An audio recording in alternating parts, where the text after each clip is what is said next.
Добрый день, это музей Кавалеридзе, Андреевский спуск 21. И у нас сегодня диалог об искусстве. То есть, что является искусством сегодня. То есть, искусство на самом деле, когда мы говорим о современном, все современное искусство, все, что делают художники сегодня, это является современным искусством.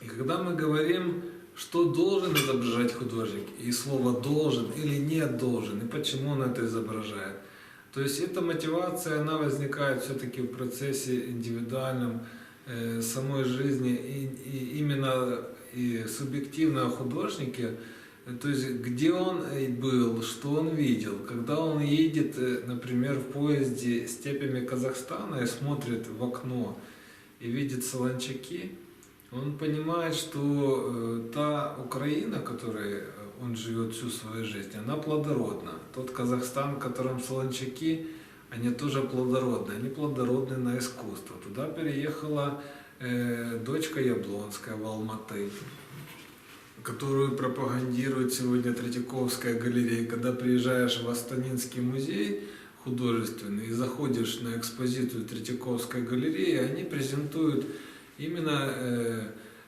Татьяну Ниловну на своем плакате из всей коллекции Третьяковской галереи. Это говорит о многом, когда мы говорим об украинском искусстве. То есть художник — это нам возможно больше, нежели просто нарисовать. Художник — это тот человек, который отображает эпоху в свое время и в своем месте. То есть что есть художник сегодня? Диалог очень многозначительный и зависит от людей, которые его ведут. В современном мире искусства все-таки многие тянут одеяло на себя и говорят: мы есть главные в искусстве, или есть мы доминирующие. Но те личности, которые себя тихо рисуют в мастерской, часто остаются незамеченными. Но почему? Да потому что они просто живут искусством, они не требуют пиара, они не требуют пропаганды. Они наоборот хотят, чтобы их не трогали. Почему? Да потому что это нарушит их внутренний мир. Тот мир, который создается десятилетиями. Этот мир — это глубина, и даже если они будут на персональной выставке презентовать свое искусство, они часто на нее даже не приходят на презентацию своей персональной выставки. Почему? Они не хотят нарушать свой внутренний мир, но зачем? Чтобы продолжать жить в своем искусстве.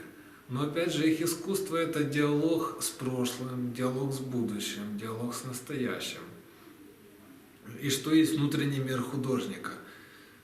Это концепция многих диссертаций докторских, кандидатских, что есть мир художника. Это всегда будет актуально, это очень многозначительно.